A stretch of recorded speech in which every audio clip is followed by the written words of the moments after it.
사도행전 1장부터 12장까지는 우리가 아는 성경 이스라엘 땅에서 벌어진 것입니다. 그래서 고넬료 사건을 통해서 이방인에게 불이 붙죠. 그리고 나서 그 사이에 사도 바울이라고 하는 사람이 이제 부름을 받고 그러면서 안디옥 교회를 통해 갖고 하나님의 복음이 확산되는 부분들을 보게 됩니다. 사도행전도 뭐 지명을 따라서 우리가 구분을 한다면 이런 식으로도 구분할 수 있다 하는 것들 알 수 있고요. 우리가 이제 놓치지 말아야 할 것은 로마에 투옥되는 것까지가 사도행전이에요. 그렇지만 1차 투옥이 있었고요. 2차 투옥이 있었어요. 여기는 사도행전은 1차 투옥까지만 했지만 2차 투옥 때를 기록한 것은 디도서, 디모데, 전후서예요. 이때는 2차 투옥을 향하여 가고 그리고 디모데 전서와 후서 같은 경우는 아예 로마 감옥에서 쓴 기록입니다. 디도서는 가는 중에 쓴 거고요. 가는 중에 쓴 거고 디모데 후서 같은 경우는 마지막 서신이라고 할 수가 있죠. 사도 바울의 그런 서신이 기록되어 있고요. 그 다음에 이제 요한 서신들, 요한이 사도 바울이 전도했던 에베소 같은 곳에 예루살렘이 멸망하면서 요한이 와요. 요한이 와서 거기서 사역을 하게 됩니다. 그래서 요한의 사역은 주로 에베소 중심이다. 요한 1, 2, 3서도 다 에베소에서 쓴 거고요. 중심에 쓴 거고 요한복음도 에베소에서 쓴 거예요. 물론 요한계시록은 에베소에서 잡혀갖고 귀양을 잠시 갔죠. 반모섬에서 있지만 거기서 다시 돌아와요. 돌아오기 때문에 거의 에베소 중심으로 다 기록한 것이다. 우리가 알 수 있습니다. 예수님이 오시기까지 큰 그림을 보고 또 사도 바울이 지금 사역하는 그 중에 어느 시대에 로마 황제에 있는가 하는 것들도 알아야겠죠. 디베리오, 예수님 태어날 때는 가이사 아구스도, 우리가 로마 기록에 보면 시저 아구스투스, 근데 시저 중에 옥타비아누스라고 불리운 사람이 아구스투스라는 이름으로 바뀌죠. 그래서 성경에서 아구스도라고 이름을 불렀고 이때 태어나셨고요. 그러니까 주전 24년부터 14가 주후 14년이에요. 주후 14년까지 아구스도가 하다가 티베리우스라고 하죠. 티베리우스를 성경에서 티베르라고 불렀는데요. 티베리우스가 할 때 예수님께서 이제 사역을 하시고 33년경에 죽으셨죠. 그러니까 그 뒤에 얼마 있다가 티베리오가 죽었어요. 그리고 나서 조금 혼돈된 시대가 있었는데요. 가이우스라고 하는 사람이 있었고, 그 다음에 글라우디오라고 하는 사람이 황제가 되어서, 글라우디오 황제가 되었을 때는 굉장히 큰 유대인에게 도움이 있었다라고 하는 걸 알 수가 있어요. 유대인에게 도움이 있었고, 왜냐하면 축먹어 죽은 헤롯이 있었는데, 이 축먹어 죽은 헤롯이 글라우디오와도 좋은 관계가 되기 때문에 그런 것들을 보게 됩니다. 자, 그리고 또 사도 바울하고 관련되어 있는 것들도 41년부터 54년과 관계가 있고요. 그 다음에 네로 황제 때 주로 사도 바울이 사역을 했죠. 네로 황제 때 사역을 했고 그때 이제 순교를 합니다. 네로 황제 때. 그리고 네로가 죽으면서 잠시 혼돈된 시기가 있었어요. 혼돈된 시기가 있었는데 그 뒤에 황제 되었던 사람이 중요해요. 베스파시안. 이 베스파시안이 예루살렘을 멸망시키기 위한 사람이었어요. 그러니까 거의 멸망시키기 직전까지 갔던 사람인데 이 로마 군인들이 비텔리우스를 예루살렘에서 황제로 승인을 한 거예요. 그래서 황제가 돼서 갔어요. 베스파시안. 갔는데 그의 아들이 남아갖고 마무리를 했는데 그 사람이 티토예요. 티토도 그러니까 나중에 황제가 됐겠죠. 황제가 됐어요. 그렇지만 얼마 동안 못했죠. 티토가 아주 충격에 빠져갖고 황제하다가 갑자기 죽어버렸어요. 무슨 충격이 되냐면 80년경에 폼페이가 터졌어요. 폼페이 화산이 터지면서 아주 자신만만하게 했던 사람이 충격에 쌓여갖고 얼마 있다 죽어버립니다. 81년. 죽으면서 또 나라가 이상하게 도미티안 황제 이런 데를 가면서 혼돈에 쌓이는 것을 보게 됩니다. 자, 어쨌든 우리는 사도 바울과 사역하는데 글라우디오와 네로 황제 이때를 초점을 맞춰서 함께 보자. 보면은 이제 우리가 그 전까지는 유대라고 하는 지역을 중심으로 해갖고 봤어요. 그런데 여기서부터 이제 사역의 반경이 굉장히 넓어지죠. 먼저 안디옥, 그리고 에베소, 고린도 이런 중점적인 지역으로 나아가는데 이 퍼져 나가면서 지리적인 것들도 굉장히 복잡해지죠. 복잡해져요. 그렇죠. 우리가 수리아라고 하는 큰 지역 안에서 안디옥까지 가는 것은 무리가 없어요. 왜냐하면 수리아 총독이 다 다스렸기 때문에, 안디옥을 중심으로 다 다스렸기 때문에 유다도 다 소통하는 관계에 있을 수가 있었다 생각할 수 있고요. 길리기아 하면 다소, 또 뭐 갑바도기아, 갈라디아 하면은 갈라디아서도 있지만요. 거기에 우리 뭐 루스드라라든지 이고니온이라든지 비시디 안디옥이라든지 이런 게 다 포함되어 있습니다. 아시아는 무조건 에베소, 그리고 마게도냐와 아가야는 헬라 그리스 지역이니까요. 그렇게 묶어주면 되겠습니다. 하여튼 큰 지역을 여러분들이 알아두시고 하나님의 복음이 전파되는데 베니게와 구브로와 안디옥까지 전파됐다 했으니까 여러분들이 이런 걸 볼 때는 뭘 알아야 되냐면 지역 명칭과 도시 명칭을 알아요.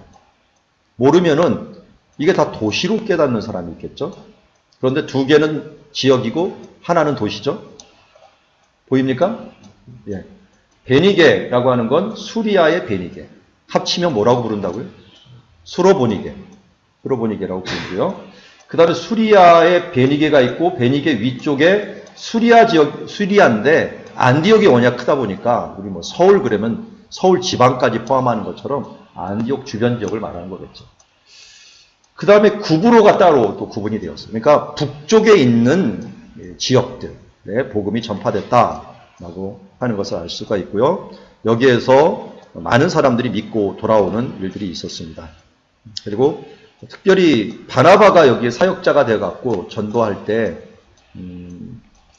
누구를 데리고 왔어요? 보니까 바나바가 안디옥에 이방인 교회가 세워지고 이방인 교회 가운데 목회자로 파송된 사람이 바나바고 바나바가 목회자로 파송되어 갖고 교인들이 너무 많고 자기 감당할 수 없으니까 부교육자를 택했는데 그 사람을 직접 가서 모셔오죠. 길리기아의 다소에 있는 사도 바울은 이 기간 동안 약 한 10년 정도를 여기 있었던 걸로 봐요.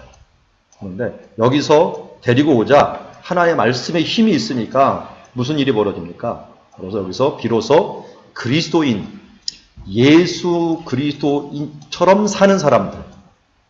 그래서 이름이 그리스도인이라고 하는 이름을 붙이게 되었죠. 그래서 우리가 그리스도인이라고 하는 이름을 가진다는 것은 참 영광스러운 이름이지만 굉장히 부담스러운 이름이에요. 이름값을 해야 되는데 예수님처럼 살아야 되는데 살지 않으면서 그리스도인이라고는 말할 수 없죠. 여기 있는 이 사람들은 그리스도인이 살았기 때문에 삶으로 증명을 했기 때문에 사람들이 그렇게 불렀습니다. 그들의 신앙 고백은 뭐였다고요? 익투스라 그랬죠. 익투스가 뭐라고요? 예수, 크리스토스, 네오스, 하나님, 휘오스, 아들, 소테어, 구원자. 그래서 예수 그리스도 하나님의 아들 구원자라고 하는 바른 신앙 고백을 가지고서 이들이 살아가면서 그리스도인의 인정을 받게 된 것을 보게 됩니다.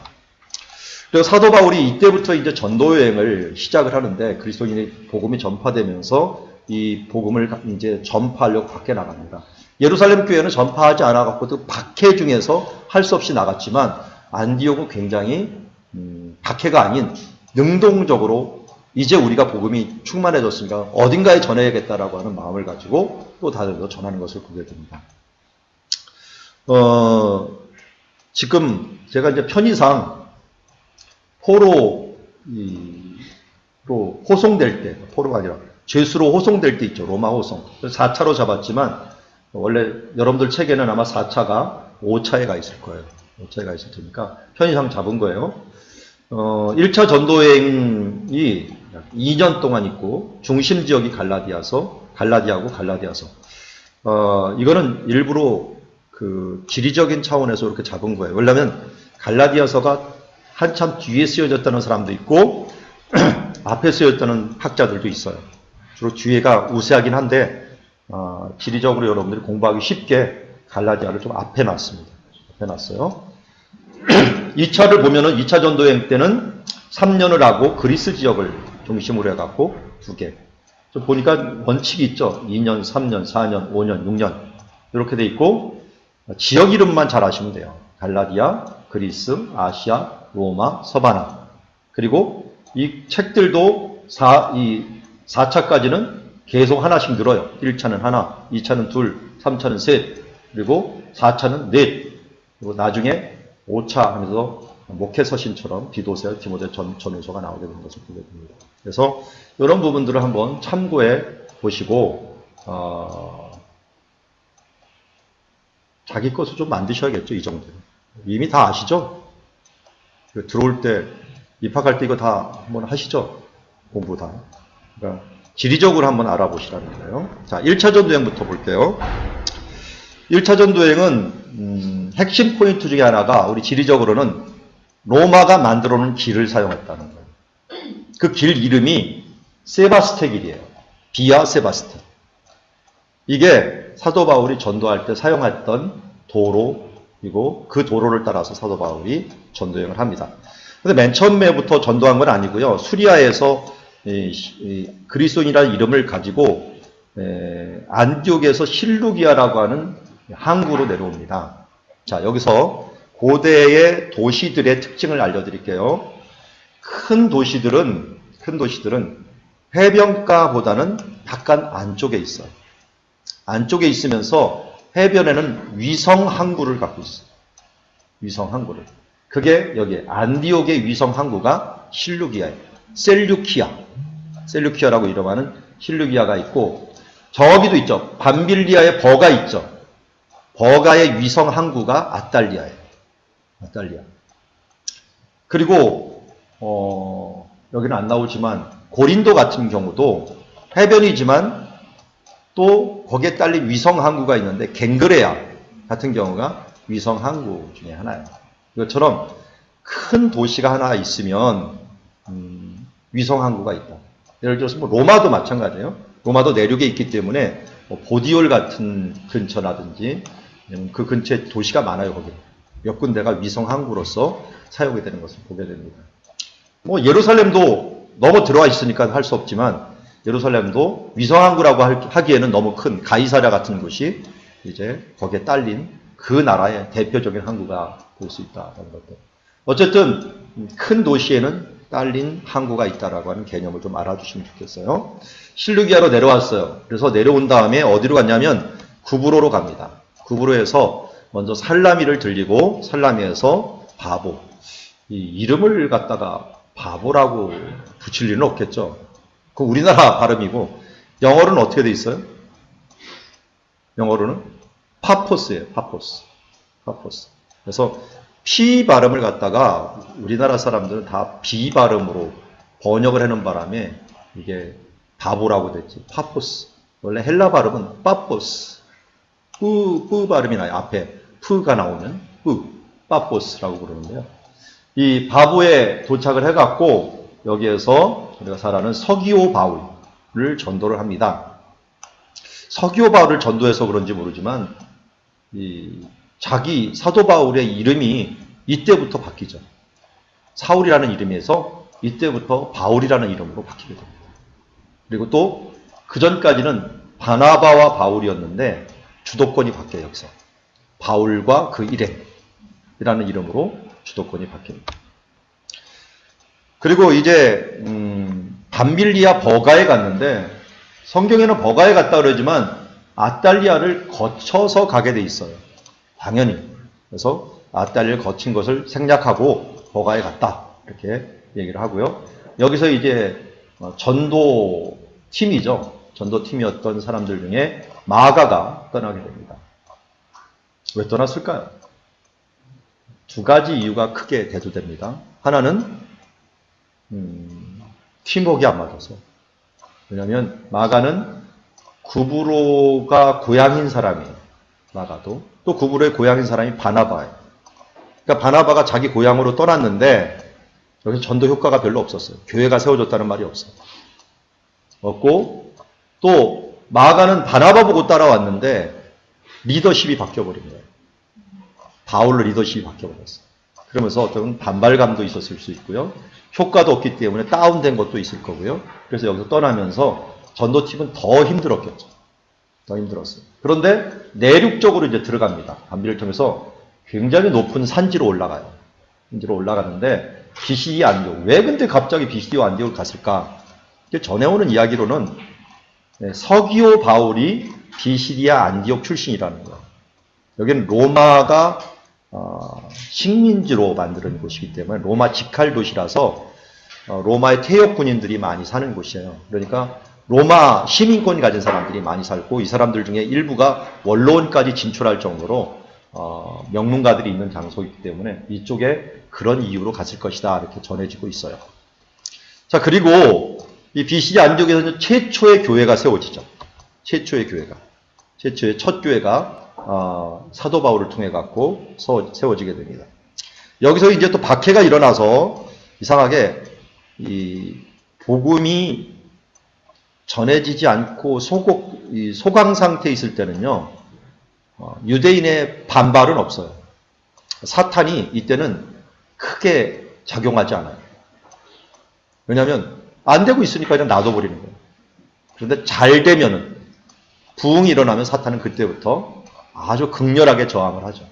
여기서도 유대인들을 시켜갖고 극렬한 저항을 통해갖고 할 수 없이 발을 빼고서 이고니온에 왔죠. 이곳에서 복음을 전했는데 여기서도 또 교회가 형성이 되었어요. 형성이 되었고 그 뒤에 루스드라가 걷는데 루스드라가 간 이유가 비시디아 안디옥부터 이고니온까지 사람들이 와갖고 복음 방해를 해갖고 또 루스드라를 갔는데 여기서 뭐 안전뱅이를 일으키고 하는 일이 있었지만 이 비시디아 안디옥과 이고니온에서 합친 그 반대 세력이 와갖고 사도 바울을 여기서 돌을 쳐갖고 죽었는 줄 알고 던져버리죠. 돌을 맞는 일들을 벌어지게 됩니다. 사도를 보면은 다른 사역자들보다 굉장히 박해가 강해요. 왜 그랬을까요? 왜 다른 사람들 사역할 때 이렇게 강하다는 느낌을 못 받았는데 사도 바울이 유난히 전하기 시작하면 사람들이 굉장히 박해가 강해요. 그건 아마 제가 보기에는 뿌리 씨앗 때문에 그래요. 자기가 그렇게 박해를 심하게 하다 보니까 자기 사역할 때도 그 못지않은 사람들이 자기도 원정 박해단이었잖아요.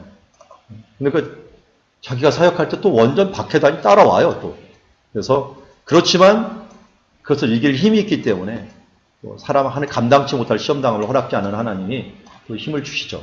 그래서 여기서 거의 죽었는 줄 알고 있다가 다시 일어나갖고 더베로 갑니다.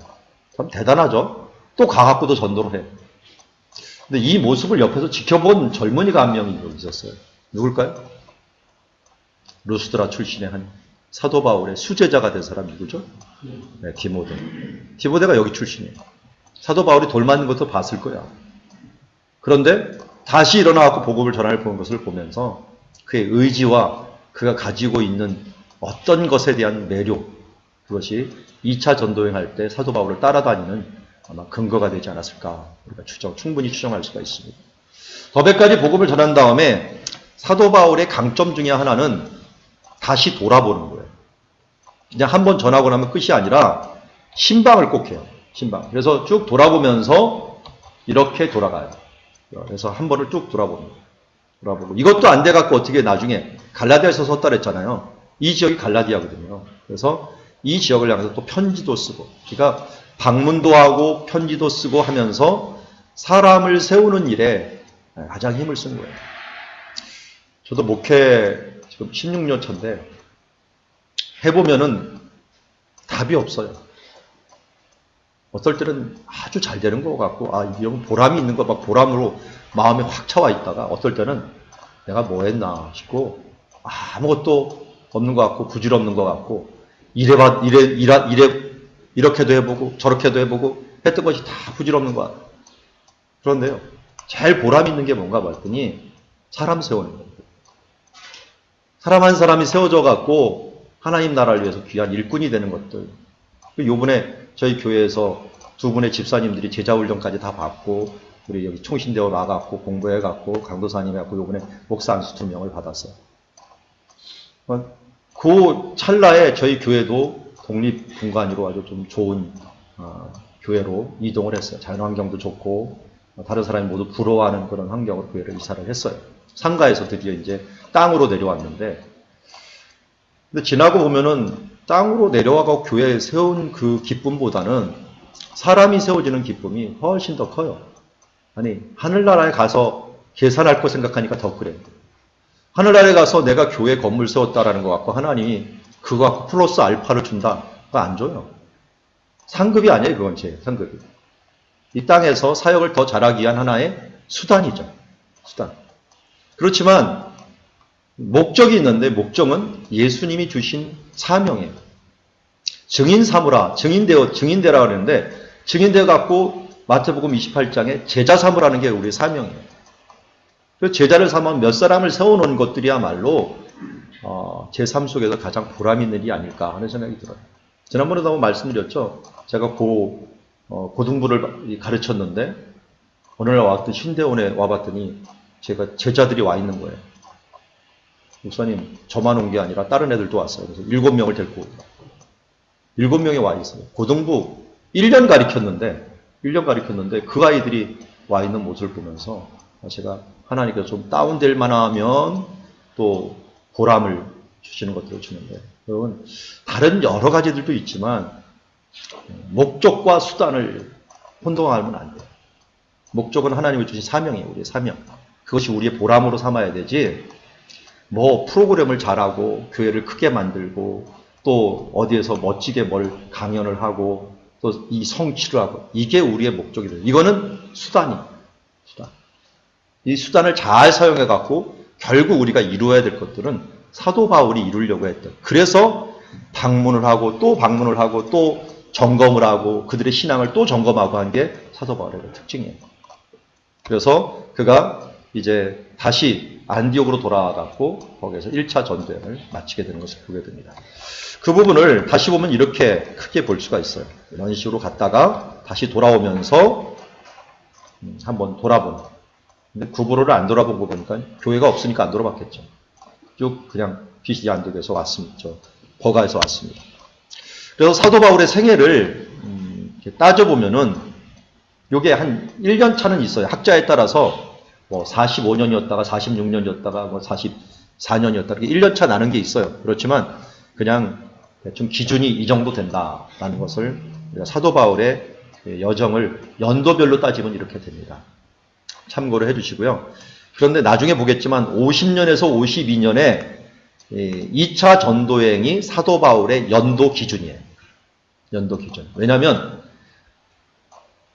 고린도에 갔을 때 갈리오가 총독으로 왔다는 말이 나오죠. 그런데 갈리오가 총독 갔던 날이 비문에 새겨져 있어요. 새겨져 있어갖고 그게 이제 왜 새겨져 있냐면 그리스에 가면 델피 신전이라고 아시죠? 그 신전에는 이런 총독들이 오면은 가갖고 신한테 뭘 드리고 헌물을 드리고 뭐 비문을 새겨놔요. 그 비문이 남아있는 거예요. 갈리오가 몇 년 몇 월에 왔다라고 하는 것들이 남아있는데, 물론 그때는 연도가 아니라 이 왕들 명칭을 따라서 했겠죠. 그런데 그때가 51년 7월 1일이라는 게 정확한 날짜가 나왔어요. 사도 바울이 이때 한 2년 정도 있었거든요. 여기서. 그러니까 전후 날짜를 딱 새겨보면은 사도 바울의 연도가 어느 정도 쫙 나오는 것을 보게 됩니다.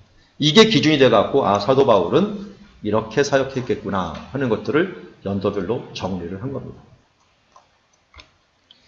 자, 이제 실루기아 쪽으로 먼저 내려갔다 그래서 이게 항구예요. 안디옥의 항구. 영어로 뭐라 그런다고요? 셀류키아. 셀류키아가 뭐를 생각나게 해요? 네, 북왕국. 셀류키아 왕국을 생각나게 하죠. 그래서 다니엘서에서 말한 북왕국의 왕국 이름이 셀류키아 왕조, 셀류쿠스 왕조 이렇게 부르게 됩니다. 자, 그리고 배를 타고서 살람이라는 곳에 왔어요. 살람이. 어떻게 보면은 구브로 사람이었던 바나바가 자기 고향 땅에 온 거예요. 자기 고향이 익숙하니까 이곳에 와서 복음을 전한 거죠. 복음을 전했고 여기에 바나바 기념교회가 있습니다. 그리고 대륙을 그쪽을 쫙 횡단하면서 이 바보라고 하는 곳을 오게 됩니다. 바보. 저도 여기를 가봤지만 진짜 아름다운 곳이에요. 해변 자체가 굉장히 아름다운 곳인데 파포스라고 하는 곳인데 의외로 여기에 바울의 채찍질 교회가 있어요. 채찍질 교회가 있는 거는 사도 바울이 총독을 만나고 전도했다는 것만 나오지만 전통으로는 사도 바울이 총독에게 매도 맞고 힘든 상황에서 복음을 전했다는 걸 알 수가 있고요. 그때 특별히 그 복음을 방해했던 사람이 엘루마라고 하는 유대인 마술사죠. 이 사람에게 사도 바울이 저주를 하죠. 그래서 어떻게 됐습니까? 얼마 동안 해를 보지 못하니라. 여기서 장림이 되는 일들이 벌어져요.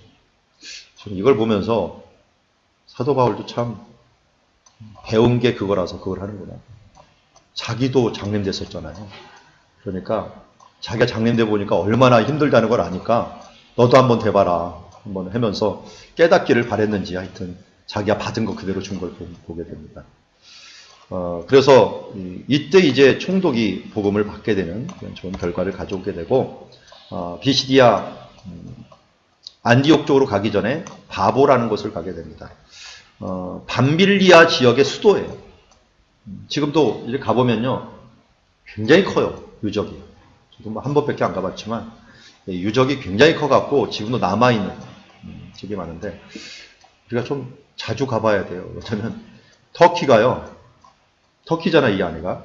터키가 사람이 자주 오는 곳은 개발을 하고 안 오는 곳은 방치를 해버려요. 그러니까 방치되면 애들이 들어가갖고 이 유적을 다 망쳐놔버려요. 특별히 뭐 십자가 문양이 있다면 다 깨버려요. 그런 걸 많이 봤는데 그래서 우리 좀 요새는 좀 위험하긴 하지만 이런 평화로울 때가 되면 많이 가보는 게 좋습니다. 유적 보호를 위해서. 왜냐하면 누가 많이 온 다음에 일단 보호를 하더라고요. 보호를 해갖고 만들어 놓는 그런 특징이 있는데 밤빌리에 가도 헬라 시대 지금 기둥이 있거든요. 기둥뿐만 아니라 원형 극장, 뭐 원형 경기장 있죠. 이게 큰 원형 경기장. 이게 원형 경기장이고 이게 원형 극장이에요. 원형 극장을 만든 사람들은 헬라 사람들이고요. 경기장을 만든 사람들은 로마 사람들. 그러니까 헬라 시대에서 로마 시대로 넘어갈 때 잘 사용이 된 것을 보게 됩니다. 자, 여기에서 우리가 잘 알지 마가가 이제 떠납니다. 마가가 작별을 하고 떠나고 그래서 아마 사도 바울이 이게 굉장히 사무쳤던 모양이에요. 나중에 마가 절대 못 데려간다 했던 거에 이게 팀워크가 한번 깨져버리면 그렇지 않아도 힘든데 거기서 툭 뛰어나가면 너무 힘들었던 것 같아요. 그래서 버가에서 안디옥, 이고니온, 루스드라, 더베를 거쳐갖고 사역을 하게 되는 것을 봅니다. 위에 비시디아 안디옥이에요. 비시디아 안디옥은 위에 고원지대입니다. 굉장히 고원지대고 여기서 이제 로마 시대로 치자면은 여기서부터 넘어가면 아시아 쪽으로 넘어갈 수 있는 그런 마지막 지역이다라고 할 수 있습니다. 그래서 로마인들이 여기 길목을 지킨 거라고 할 수가 있어요. 식민지처럼 해갖고 길목을 지키는 곳인데 여기에 유대인들이 살아 있었어요. 그래서 유대인들이 회당을 가지고 있었기 때문에 여기서 사도 바울이 처음에 복음을 전하게 되는데 이 안식일에 이 회당이 무슨 역할을 했다 그랬어요? 복음의 징검다리 역할을 했다 그랬죠. 회당이. 그래서 하나님께서 언어를 통일해 주시고 또 도로를 놔 주시고 이번에는 회당을 통해 갖고 징검다리 역할을 해준 거예요. 여기에는 유대인만 있는 게 아니라 어떻게 보면 이방 신에 좀 질려 있었던 헬라파 사람들이 유대인의 경건함을 보고 그곳에 같이 와 있는 사람들도 있었던 거예요. 그래서 유대교에 입교한 경건한 사람들이 많이 있어갖고 이 사람들이 주로 열린 마음을 갖고 있다 보니까 사도 바울을 통해서 말을 듣게 되는 것을 보게 됩니다. 여기에 중요한 역할은 게 회당도 있지만요. 사도 바울이 본 성경, 특별히 70인경 이게 헬라어로 번역이 되어 있었기 때문에 사람들이 접하기가 훨씬 좋았고 말씀 전하기가 쉬운 거예요. 그러면 공통 분모가 없으면은 사람들에게 복음이 전하기가 힘들어요. 뭐 누가 통계를 했는데 한 사람이 교회 오기까지 특별히 예수를 관심을 가지고 믿으려고 하는 데까지는 한 14번의 접촉이 있어야 되는데요. 그런데 그런 접촉이 없이 맨 처음에 갔는데 온다. 이런 사람 거의 없어요. 뭔가 선 지식이 있고 난 다음에 그 다음에 사람들의 마음이 열리게 되는 걸 보게 돼요. 여기서도 그런 케이스가 되는 거죠. 그리고 제가 이제 갔을 때는 여기 몇 번을 갔는데 겨울에 한번 눈 내릴 때 갔는데 이때가 부활절 기간 같이 됐는데 눈이 이렇게 내려져 있어요. 개인적으로 승용차 타고 갔을 때인데 이때는 눈이 너무 내리니까 사람들이 접근도 못하고 버스 같은 건 아예 가지도 못하고 갔는데 이걸 제가 눈 내린 데를 푹 밟으면서 사진을 찍으면서 저는 사도 바울이 더운 지방만 다니는 줄 알았더만 이렇게 추운 데도 다녔구나 하는 생각도 들고 이런 데를 다 걸어서 다니느라고 얼마나 힘들었을까 하는 생각도 했습니다. 제가 이런 곳에서 뭐 몇 개월을 머물면서 사역하고 또 복음 전하고 하는 일들을 했던 것을 보게 되고요. 거기 가서 찍은 것 중에 하나가 유아 세례터예요. 유아 세례터. 비잔틴 시대 이후에는 모든 사람들이 세례를 받아야 되기 때문에 어른들이 세례 받는 사람은 없었어요. 태어날 때부터 무조건 다 세례를 받아야 되니까. 그래서 유아 세례터밖에 없어요. 큰 세례터가 없고 그래서 유아 세례 가운데 하는 거. 그래서 그리스 정교회는 지금도 유아 세례 하는 것들 제가 가서 봤거든요. 봤는데 아이들을 이렇게 해갖고 우리처럼 이렇게 세례하는 게 아니라 이런 함이 있어요. 둥그런 게 있어. 거기다가 들어갔다 빼요. 넣었다가 침례를 하는 거죠. 애들을 침례를 해갖고 빼갖고 세례하는 모습이 있는데 이 지역이 이제 복음화되면서 이런 교회들도 사도 바울 기념교회거든요. 기념교회가 생기게 되면서 교회가.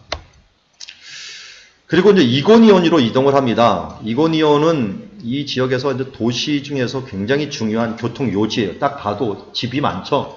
도로들도 사방으로 뻗어져 있고 지금도 이고니온 하면은 꼬냐라고 부르거든요. 코냐 혹은 꼬냐라고 부르는데 이슬람의 굉장히 그 신비주의의 본산지 중에 하나예요. 굉장히 많은 사람들이 살고 있는 곳인데요. 여기에서도 복음을 전했는데 복음에 갑자기 교회가 확산되는 일들이 벌어졌고 그렇지만 이방인과 유대인들이 관리들이 사도를 모욕하여 돌로 치려고 또 오기 때문에 도망을 가게 됩니다. 이고니온에 이런 네브라나라고 하는 그런 사원이 있는데 이슬람도 신비주의가 있더라고요. 신비주의. 근데 이단위로 취급하지는 않아요. 근데 신비주의 운동을 하는 사람들인데 우리도 뭐 신비주의에 가까운 사람들이 있죠. 그런데 이런 사람들은 이런 춤을 춰요. 이게 이제 터키의 민속 무용이라고도 하긴 하는데 빙빙 돌면서 춤을 추는 이런 운동들이 이게 옛날에 졸업여행을 어떻게 갔냐면 좀 무식하게 갔어요. 5개 국가 해갖고 15일 동안 갔습니다. 그래서 터키 넘어갔고 시리아, 요르단, 이스라엘, 이집트 이런 식으로 갔는데 거의 반 죽음이죠. 매일 한 300-400km 맨날 가고 그랬는데 그 당시에는 그렇게 했어요. 또 저도 계획을 해갖고 그렇게 갔고 근데 지금 가라고 저 진짜 못 가겠고 지금 갈 수도 없고 시리아가 다 그렇게 돼갖고 그때 이제 갔던 사람들이 시리아도 보고 또 이런 레바논 근처도 보고 했었죠. 지금은 뭐 알차게 가는 게 더 중요하고 요르단하고 이스라엘만 잘 봐도 거의 한 70-80%는 보니까 루스드라로 갔는데 루스드라에서 누굴 만납니까? 여기서 걷지 못하는 사람을 만났는데 그러니까 구원받을 믿음이 있음을 보고 일어나 걸으라고 해갖고 일어나죠. 주변이 또 이런 큰 돌로 된 지역들도 있고요. 눈도 많이 왔던 지역이고 그리고 나서 사도 바울이 자기가 드러낼 시기가 있었지만 사람들이 자기를 제우스로 만들려고 하고 뭐 스스, 헤르메스죠. 헤르메스를 만들려고 하는 것을 거절했는데 거절하자마자 유대인들이 또 와갖고 그래서 사도 바울을 치게 됩니다. 사도 바울이 돌을 맞아갖고 죽을 때 누구를 생각했을까요? 저 뒤에 있는 스데반을 또 생각했겠죠. 왜냐면 스데반을 자기가 돌로 친 적이 어제와 같은데 자기가 지금 돌을 맞고 있어요. 맞고 있으니까 아마 동일하게 자기도 기도했겠죠. 그때 소년이 하면 보이죠? 이렇게 지금 누굴 것 같아요? 일부러 저거 화갑으로 그리라는 거예요. 지금 누굴 것 같아요? 디모데가 서 있죠 옆에. 디모데 조그만에 서 있잖아요. 놀라갖고 서 있는데 아마 이런 아이들을 위해서 또 중보기도했을 때 또 한 명의 사야. 좀 나쁘게 생각하면 디모데도 돌을 던졌는지 모르겠어요. 그렇지만 이 바울의 기도를 통해 갖고 이 지역에서 아주 없어서는 안 될 이런 인물들이 태어나게 된 것을 보게 됩니다. 끝나고 난 다음에 더베라고 하는 지역으로 가고 또 복음을 전하게 됩니다. 그리고 나서 다시 돌아옵니다. 돌아와서 어디로 오냐면 안디옥으로 와요. 안디옥. 근데 안디옥으로 와서 사도행전의 14장 15장에 보면은 무슨 일이 벌어지냐면 이방인의 구원에 대한 문제가 벌어지죠. 그래서 할례를 받고 율법을 지켜야지 구원을 얻는다는 사람들과 이거는 예루살렘의 바리새파 사람들이 주장했던 거겠죠. 그리고 아니다. 내가 복음을 전해보니까 믿기만 하면 구원을 받는 것이다. 율법에 얽매이지 말자 하는 두 개가 갈라지게 되죠. 갈라져갖고 이 문제가 너무 비화가 되다 보니까 어디로 갑니까? 예루살렘으로 간 거예요. 예루살렘으로. 그래서 교회 전송을 받고 버니게와 사마리아를 거쳐갖고 이방인들이 죽게 돌아온다는 소식을 예루살렘에 전한 것을 보게 됩니다. 자, 여기서 전할 때 사람들이 결정난 게 어떤 상황입니까? 결정된 상황. 이때 도와준 사람이 베드로죠. 베드로도 자기가 전도할 때 율법 지킬 때 그 사람들이 성령 받지 않았잖아요. 자기가 깨달은 바가 있어서 사도 바울을 옆에서 후원해 준 사람이 베드로예요. 그런데 또 베드로를 꾸짖은 사람도 바울이죠. 나중에 갈라디아서에 보면은 꾸짖었다는 말이 있는 걸 보면은 그런 걸 보면 참 좋은 점과 안 좋은 점, 좀 안 좋은 관계가 같이 있었던 것 같아요. 어쨌든 여기에서 믿음으로 구원 얻는다는 건 만장일치로 결의했지만 그러나 다른 사람들에게 부담이 되는 덕을 끼치지 못하는 일들은 행하지 말자 해갖고 피와 우상의 제물과 피와 문매어 죽인 것 음행을 멀리하자 하는 것들을 합니다. 이거는 구원에 대한 문제가 아니라 사람들과 함께 공동체를 이룰 때 기본적으로 우리가 서로의 예의를 지켜주자라는 거예요. 사도본에 나중에 가서는 이것도 무시를 해요. 그렇지만 유대인들이 워낙 꺼리는 거기 때문에 유대인들과 같이 교류를 하려면 이 정도는 해줘야 된다라고 하는 거죠. 그래서 죄에 대한 것들을 우리가 얘기하고서는 부정함이에요. 부정함. 사람들과의 관계를 위해서 우리가 부정하거나 그들에게 덕을 세우지 못하는 것들은 하지 말아야 돼요. 먹는 것과 마시는 것 별 문제 아니에요. 여러분 포도주 한 잔 마신다고 소주 한 잔 마신다고 뭐가 잘못됩니까? 그게 죄는 아니에요. 그렇지만 우리 사회에서 덕이 되지 못해요. 제가 소주잔 한 잔 여기 놓고서 먹어봐요. 그러면 덕이 안 되잖아요. 덕이 안 되는 건 하지 말라는 거예요. 그건. 그리고 포도주 예수님도 마셨어요. 그럼 못 마실 게 뭐 있겠어요. 그러나 그것으로 인하여 다른 사람이 실족하거나 우리 사회에서 문제가 되면 먹지 말아야 돼요. 그래서 혹시 개고기 좋아하시는 분들이 있는지 모르겠는데 그건 저 서양에 가서 개고기 먹는다는 말을 하면 안 돼요. 그리고 제가 이스라엘에서 이 농장에서 일을 했는데 우리나라 사람은 이스라엘 사람도 항상 의식하는 게 개고기 먹는다. 이걸 의식을 딱 하고 있더라고요. 그래서 당장 물어봐요. 너 개 먹냐? 그렇게 물어보더라고요. 그리고 개가 없어지면 한국 사람들을 유심히 보고 우리가 심심해하고 개를 키웠거든요. 어디 들개를 갖다가. 그랬더니 이상한 눈으로 우리를 쳐다보는 거예요. 개를 키우니까.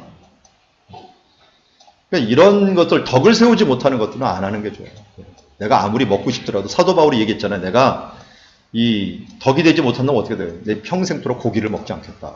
우상의 제물 아무것도 아니지만 그게 문제가 되면 내가 안 먹겠다라고 하는 그런 마음으로 하라는 거예요. 이 말이 그 말이에요. 그렇지만 믿음으로 구원 얻는다는 걸 어떻게 보면 제1차 세계 공의회 같은 거. 믿음으로 구원 얻는다. 이런 것을 결정하게 됐죠. 그리고 나서 이걸 파송했던 사람 중에 하나가 신라가 같이 가갖고 증명을 해주었죠.